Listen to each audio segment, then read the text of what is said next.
অবিশ্বাস্য হলেও সত্য, 3 থেকে 4 বছর বয়স এরকম হবে। তাহলে 3-4 বছর বয়সের বাচ্চা ভরা নদীতে সাঁতার কাটতে পারে। দেখেন কি অবস্থা, কত জোরে লাফ দেয় আর নদীতে।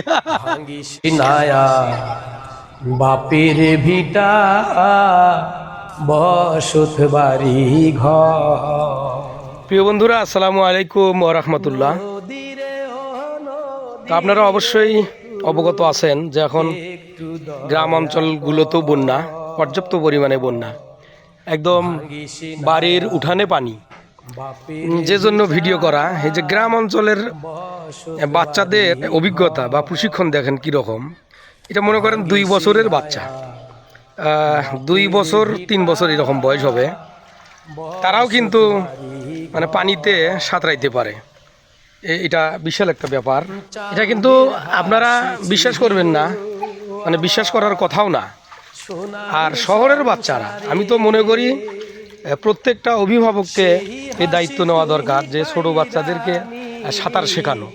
সাঁতার না শেখালে যে কোনো মুহূর্তে বাচ্চাদের দুর্ঘটনা হওয়ার সম্ভাবনা থাকে। এজন্য আপনার দায়িত্ব আপনার বাচ্চাকে নিজে কোলে করে নিয়ে গিয়ে নদীতে আপনি দাঁড়ায় থেকে তাদেরকে সাঁতার শেখাবেন। এটা আপনার নৈতিক দায়িত্ব। যার কারণে কিন্তু সচরাচর দুর্ঘটনাগুলো ঘটে। আর বাচ্চারা যদি নিজের থেকে সাঁতরাইতে জানে, যদি সাঁতার কাটতে পারে, তাহলে ওই বাচ্চাকে নিয়ে আপনার টেনশন নেই। অন্তত বড় ধরনের মানে দুর্ঘটনা থেকে সে রক্ষা পাবে। দেখছেন অবস্থাটা, নদীতে কিন্তু প্রচুর পানি, 1-2 মানুষ পানি, হ্যাঁ নদীতে। আর কতটুকু বাচ্চা, এটা অবাক করা বিষয়। মানে ও দাঁড়াইলেও ওখানে টিকতে পারবো না, ওর থেকে 2-3 মানুষ পানি আছে, গভীর আছে। দেখেন কি রকম সাহসটা।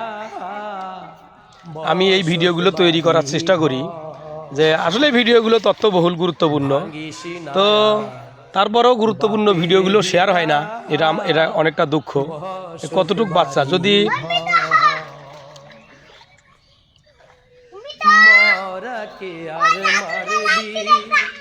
গ্রামের মানুষ হয়তো বা 2 বেলা ভালো খেতে পারি না, কিন্তু জীবন যুদ্ধ করার জন্য প্রশিক্ষণ আছে আমাদের।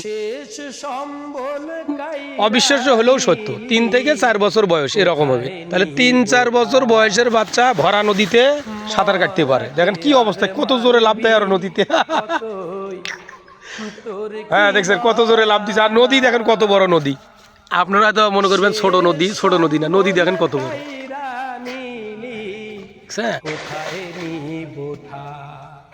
তো এটা আপনার বাচ্চাকেও এই সাঁতার কাটানো শেখাতে হবে, এটা আপনার দায়িত্ব। এই সাঁতার না জানার কারণে আমরা দেখছি যে বড় বড় ছেলে মেয়ে তারা পর্যন্ত পানিতে বিপদে পড়ে গেছে, শুধু সাঁতার না জানার কারণে, বড় বড় ছেলে মেয়ে। কিন্তু আপনার একটা বাচ্চাকে সর্বপ্রথম আমি মনে করি ভাষা শেখার পাশাপাশি সাঁতার শেখাও প্রয়োজন, না জানলে বন্যার সময় দুর্ঘটনা হয়। ঠিক আছে প্রিয় বন্ধুরা, ভিডিওটি ভালো লাগলে অবশ্যই শেয়ার করতে ভুলবেন না। সকলকে সচেতন হওয়ার জন্য এই ভিডিওটি প্রচার করে দিবেন। ধন্যবাদ। আসসালামু আলাইকুম ওয়া রাহমাতুল্লাহ। ভাঙ্গিসি নায়া বাপের ভিটা বসত বাড়ি ঘর।